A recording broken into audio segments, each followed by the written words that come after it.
Mes amis Gémeaux, bonjour et bienvenue sur la chaîne Tarot à merveille.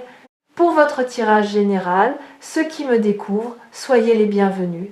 J'espère que vous allez bien. Allez, c'est parti. Fermez les yeux un instant.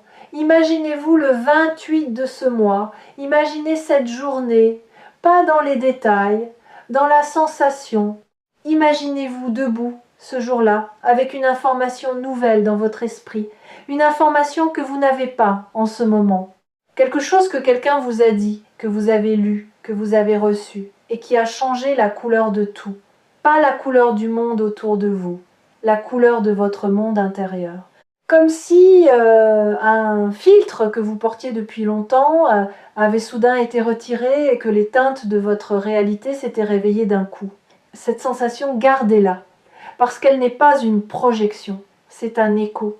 L'écho d'un événement qui n'a pas encore eu lieu, mais qui est si certain, si inévitable, que votre corps le perçoit déjà, comme on perçoit l'orage avant les nuages, comme on sent la pluie avant la première goutte.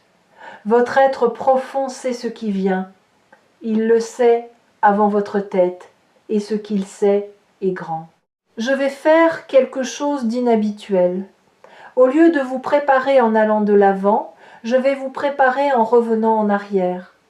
Je vais partir du 28, de ce moment où la nouvelle explose, et je vais remonter le fil du temps, jour par jour, signe par signe, jusqu'à aujourd'hui, pour que vous voyiez, avec des yeux neufs, tout ce que la vie a déjà mis en place pour vous amener à ce moment, tous les indices que vous avez reçus sans les reconnaître, toutes les préparations silencieuses qui se déroulaient pendant que vous pensiez que rien ne bougeait.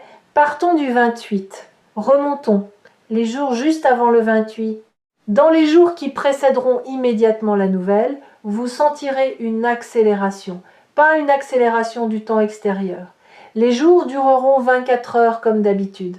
Mais votre perception va changer. Les choses vont sembler se déplacer plus vite autour de vous. Les conversations vont aller à l'essentiel plus rapidement. Les décisions que vous reportiez vont soudain vous sembler urgentes.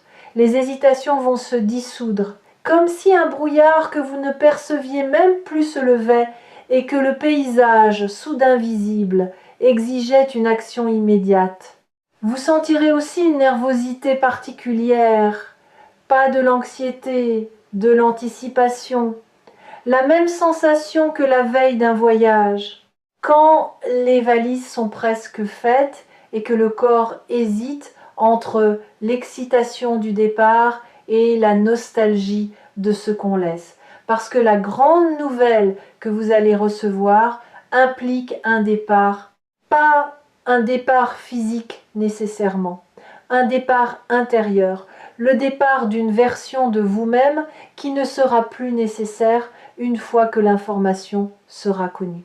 Et votre corps, qui sait avant votre tête, commencera à faire ses adieux à cette version, pas avec tristesse, avec la gratitude discrète de celui qui sait que le chapitre qui se ferme a été utile, même quand il a été douloureux. Les jours avant cela seront marqués par un phénomène que j'appelle le nettoyage spontané. Vous aurez envie de ranger, de trier, de jeter des choses que vous gardiez depuis longtemps sans savoir pourquoi, des vêtements qui ne vous ressemblent plus, des papiers qui appartiennent à un passé révolu, des objets chargés de souvenirs que vous n'avez plus besoin de garder parce que les souvenirs eux-mêmes se sont transformés. Ce nettoyage ne sera pas motivé par un désir de propreté. Il sera motivé par une impulsion plus profonde, celle de faire de la place, de libérer de l'espace physique pour accueillir ce qui vient. Et le corps sait que ce qui vient prend de la place, beaucoup de place. Remontons encore, 2 semaines avant le 28. C'est ici que les signes deviennent plus subtils mais plus fréquents. Vous commencerez à remarquer des répétitions, des thèmes qui reviennent dans des contextes différents. Un mot, un concept, une idée que vous entendrez dans une conversation, puis retrouverez dans un article, puis verrez affiché quelque part, puis entendrez dans la bouche d'un inconnu. Ces répétitions ne sont pas des coïncidences, ce sont des confirmations. L'univers ne sait pas murmurer, il répète, Il insiste, il revient avec le même message sous des déguisements différents jusqu'à ce que vous finissiez par dire « D'accord, j'ai entendu ». Le thème qui se répétera pour vous est celui de la valeur, de votre valeur, pas votre valeur financière, votre valeur intrinsèque, ce que vous apportez au monde par votre simple existence, ce que vous donnez sans compter et que personne ne reconnaît, y compris vous-même. Ce thème va surgir partout, dans les mots de vos proches, dans les contenus que les algorithmes pousseront vers vous, dans les réflexions que votre propre esprit produira dans les moments de silence, et chaque répétition creusera un peu plus profondément le sillon de cette vérité en vous. Vous valez davantage que ce que vous acceptez. Vous méritez davantage que ce que vous tolérez, et quelque chose de grand arrive pour vous le prouver. Il y a aussi dans cette période un phénomène que vous avez peut-être déjà commencé à vivre sans le nommer. Un détachement sain, pas de l'indifférence. Du détachement, vous commencez à lâcher des choses auxquelles vous vous accrochiez par habitude plutôt que par conviction. Des rancunes que vous portiez comme des médailles, des griefs que vous chérissiez comme des trophées de guerre, des attentes que vous imposiez à des personnes qui n'ont jamais signé pour les porter. Ce lâcher-prise ne se fait pas dans la douleur, il se fait dans le soulagement, comme poser un sac à dos trop lourd après une longue marche. Le corps se redresse, les épaules descendent, et soudain, vous réalisez le poids que vous portiez. Non pas parce que quelqu'un vous l'a fait remarquer, parce que son absence vous révèle sa présence passée. Ce détachement est la manière dont votre être fait de l'espace pour ce qui vient. Vous ne pouvez pas recevoir quelque chose de grand avec les bras chargés de vieillerie. Il faut poser ce que vous portez pour ouvrir les mains à ce qui arrive. Et chaque rancune posée, chaque attente relâchée, chaque vieille douleur déposée est une main qui se libère. Durant cette même période, quelqu'un dans votre entourage va faire un geste inhabituel, pas un grand geste, un petit geste chargé d'une intention disproportionnée, un message envoyé au mauvais moment qui est en réalité le bon moment, un coup de fil sans raison apparente qui contient entre les lignes tout ce que cette personne n'ose pas encore dire clairement. Une attention minuscule mais si précise, si calibrée sur exactement ce dont vous aviez besoin à cet instant que vous ne pourrez pas l'attribuer au hasard. Ce geste sera un éclaireur, un précurseur de la grande nouvelle, pas la nouvelle elle-même, son avant-goût, comme la bande-annonce d'un film que vous n'avez pas encore vu mais qui vous fait sentir en 30 secondes qu'il changera quelque chose en vous. Pendant cette même période, votre sommeil va changer, pas nécessairement en qualité, en densité. Vos rêves vont devenir plus vivants, plus narratifs, plus chargés de symboles que votre mental ne pourra pas décoder, mais que votre intuition saisira au vol. Vous vous réveillerez certains matins avec la sensation d'avoir reçu une information importante pendant la nuit, sans pouvoir la formuler en mots. Comme si quelqu'un vous avait lu un livre entier pendant votre sommeil et que vous n'en gardiez que l'émotion finale. La joie peut être, le soulagement, la certitude inexplicable que quelque chose de bon est en route. Ne cherchez pas à analyser ces rêves, laissez-les travailler, ils préparent votre inconscient à recevoir ce que votre conscience n'est pas encore capable d'imaginer. Ils élargissent votre cadre de référence pour que, quand la nouvelle arrivera, elle trouve un espace intérieur assez vaste pour être contenue dans sa totalité, sans réduction, sans filtre, sans le réflexe habituel du mental qui miniaturise les grandes choses pour les rendre gérables. Remontons encore. Un mois avant le 28, c'est à dire, là où vous vous trouvez maintenant, ou très proche de maintenant. C'est ici, dans cette période exacte, que la préparation est la plus intense et la moins visible. Votre vie semble peu être immobile, stagnante. Vous avez peu être le sentiment que rien ne progresse, que les jours se ressemblent, que vous piétinez. Mais regardez avec les yeux du détective qui connaît déjà la fin de l'histoire. Ce piétinement n'est pas de l'immobilité, c'est de l'ancrage, Votre être est en train de planter ses racines plus profondément dans le sol de votre vérité pour pouvoir supporter le poids de ce qui va pousser. Les racines ne se voient pas, elles travaillent dans le noir, sous la surface, sans applaudissements, sans confirmation, sans la gratification immédiate que le mental réclame pour continuer. Et pourtant, sans racines, rien ne pousse, rien ne dure, rien ne résiste au vent. Ce que vous faites en ce moment, même si ça ne ressemble à rien de productif, même si ça ressemble à de l'attente, même si ça ressemble à du vide, est le travail le plus fondamental de toute cette séquence. Vous construisez les fondations sur lesquelles la grande nouvelle va se poser, et ce travail de fondation prend des formes que vous ne reconnaissez pas comme du travail.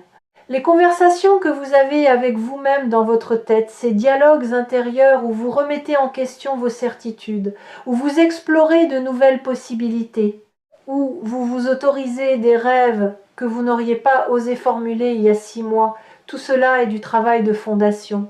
Les émotions qui vous traversent sans raison apparente, ces vagues de tristesse suivies de vagues de sérénité, suivies de vagues d'anticipation, tout cela est du travail de fondation, même l'ennui, même le vide, même ces journées où vous avez l'impression de n'avoir rien accompli.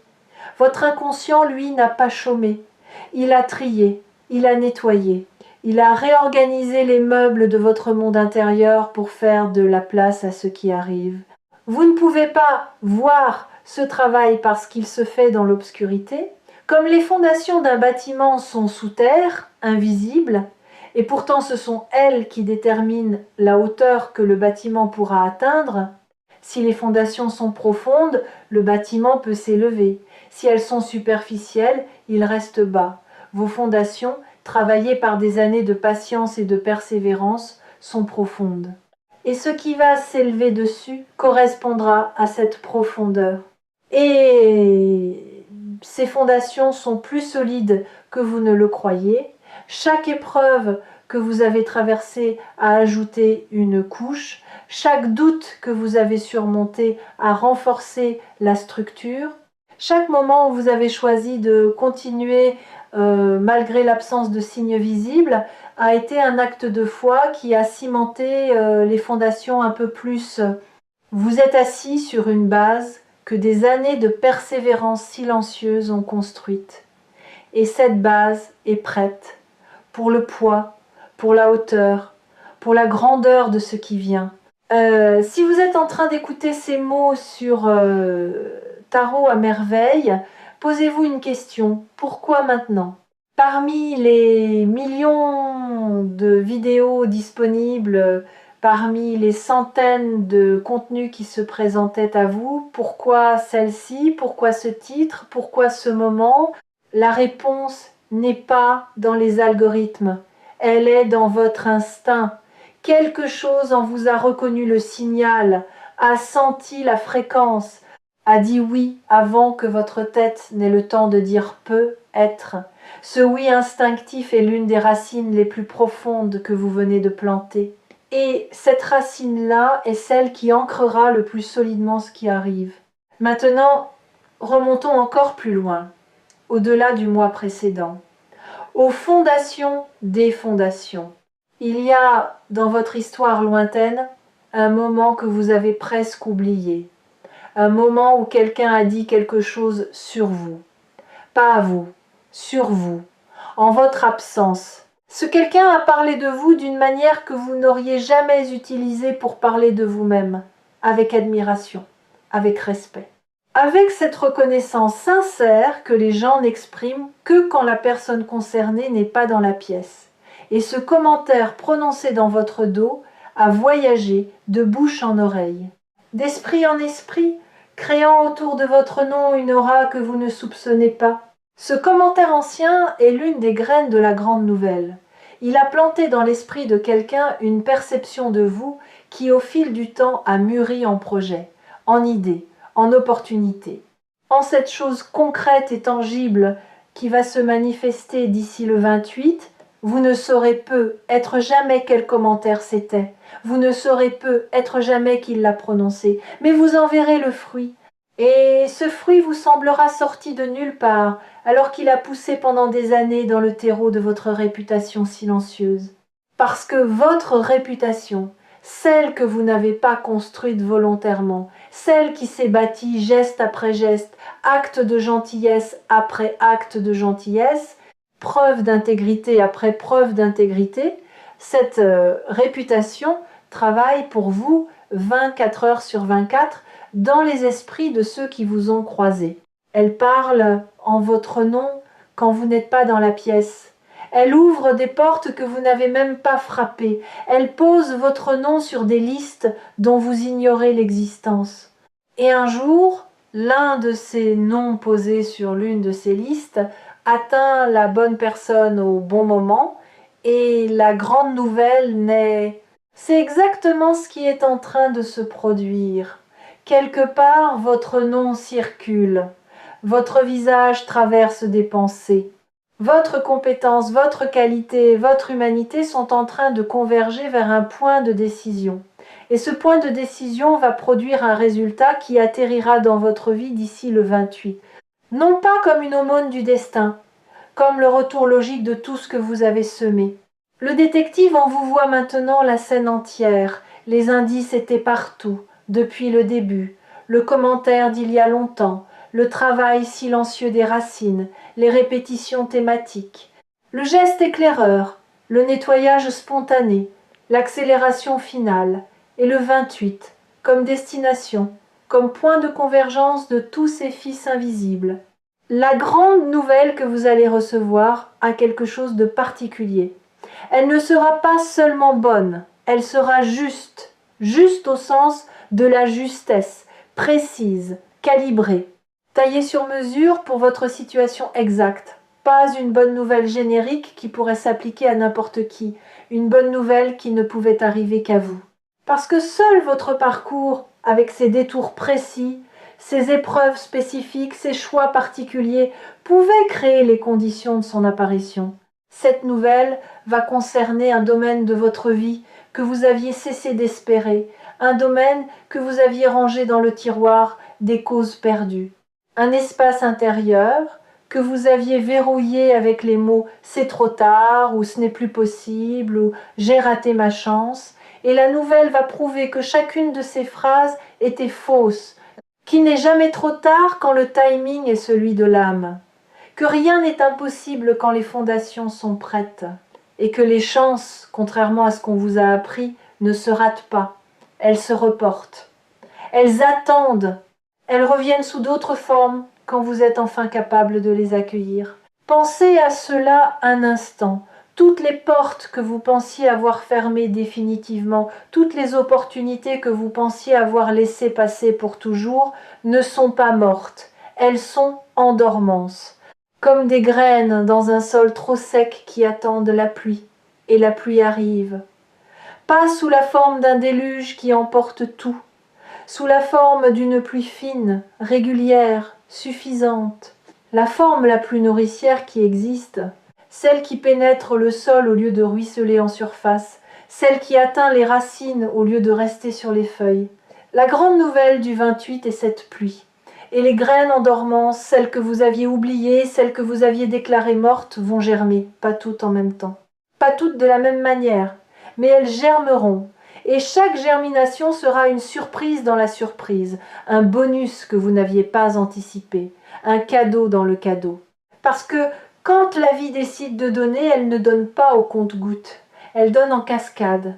Et vous êtes capable maintenant, après tout ce chemin, après toutes ces racines, après toutes ces nuits où vous avez tenu bon sans savoir pourquoi, vous êtes enfin la personne qui peut porter cette nouvelle sans qu'elle la détruise, sans qu'elle la gonfle d'un ego fragile, sans qu'elle la paralyse de terreur. Vous pouvez la porter avec dignité, avec gratitude, et avec cette humilité particulière de celui qui sait que le grand ne vient pas de lui mais à travers lui. Quand le 28 arrivera, quand la nouvelle se posera dans votre vie, comme un oiseau se pose sur une branche qui ne savait pas qu'elle l'attendait, vous aurez le choix de votre réaction. Et je veux que vous choisissiez la réaction la plus difficile et la plus libératrice de toutes. Pas la surprise, pas l'incrédulité, pas le doute, la reconnaissance. La reconnaissance tranquille de quelqu'un qui dit « je savais », pas avec arrogance, avec cette certitude douce de celui qui sentait depuis longtemps que quelque chose approchait, qui percevait les vibrations sans pouvoir les nommer, qui faisait confiance au processus même quand le processus semblait être en panne.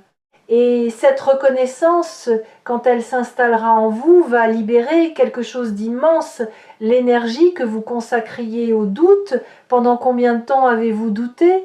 Pendant combien de nuits avez-vous laissé le doute occuper votre esprit comme un locataire indésirable qui ne paie pas son loyer? Des mois, des années peut être. Et pendant tout ce temps, le doute consommait une énergie considérable, l'énergie de la résistance, l'énergie de la question sans réponse, l'énergie du peut-être qui ne se résout jamais. Quand la grande nouvelle arrivera, le doute sera expulsé, non pas par la force, par l'évidence. Parce que l'évidence est le seul antidote au doute que la volonté ne puisse pas reproduire. Vous pouvez vous forcer à ne pas douter, vous pouvez vous répéter des affirmations, vous pouvez raisonner avec votre mental, mais le doute résiste à tout cela.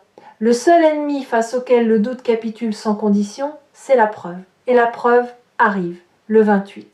Et l'énergie libérée par la disparition du doute sera colossale. Imaginez ce que vous pourrez faire avec cette énergie, les projets que vous pourrez lancer, les relations que vous pourrez approfondir, les rêves que vous pourrez nourrir.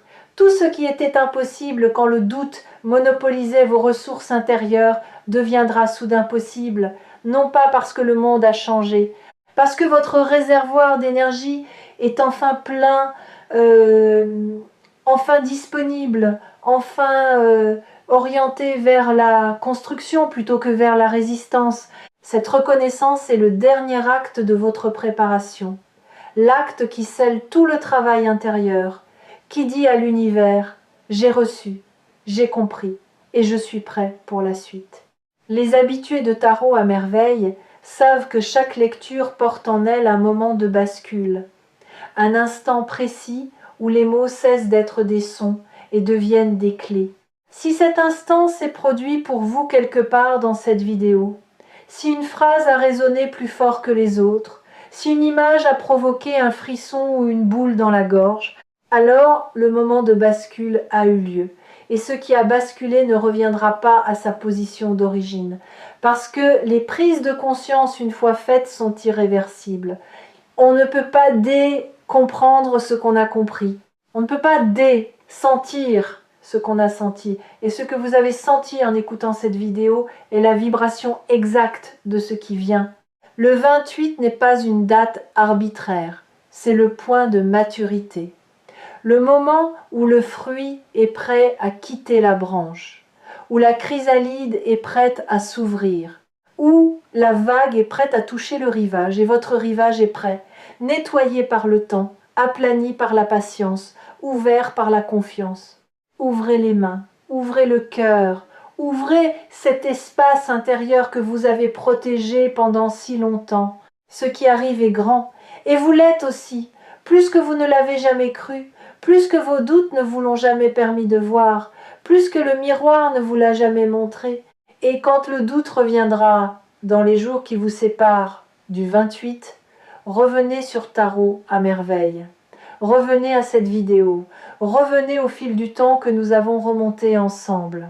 Et rappelez-vous que chaque indice était réel, que chaque signe était intentionnel, que rien dans votre parcours n'a été gaspillé. Le 28 approche, et ce qu'il porte a votre nom inscrit dessus depuis bien plus longtemps que vous ne le soupçonnez. Préparez-vous, non pas en construisant des murs, en ouvrant des portes. Chaque porte ouverte entre maintenant et le 28 est un pas de plus vers la nouvelle qui vous attend. Et cette nouvelle, quand elle arrivera, ne sera pas la fin. Elle sera le commencement de tout ce que vous n'osiez plus espérer. Le commencement d'un chapitre qui n'a pas de modèle, pas de précédent dans votre histoire. Un chapitre que vous écrirez avec des mains neuves, des mains débarrassées du poids des anciennes croyances, des mains libres de créer au lieu de s'agripper, des mains qui savent enfin recevoir sans serrer. Le 28 approche, Chaque jour qui vous en sépare est un jour de plus dans votre préparation. Pas un jour d'attente passive, un jour de transformation active, même si vous ne voyez rien bouger, même si tout semble immobile. En dessous, les racines travaillent, les fondations se renforcent et l'espace s'ouvre pour accueillir ce qui va tout changer. Vous n'avez jamais été aussi proche de ce qui vous était destiné depuis le début. Et le début, c'était bien avant que vous ne le croyiez, bien avant votre premier doute, bien avant votre première peur. Au tout premier battement de votre cœur,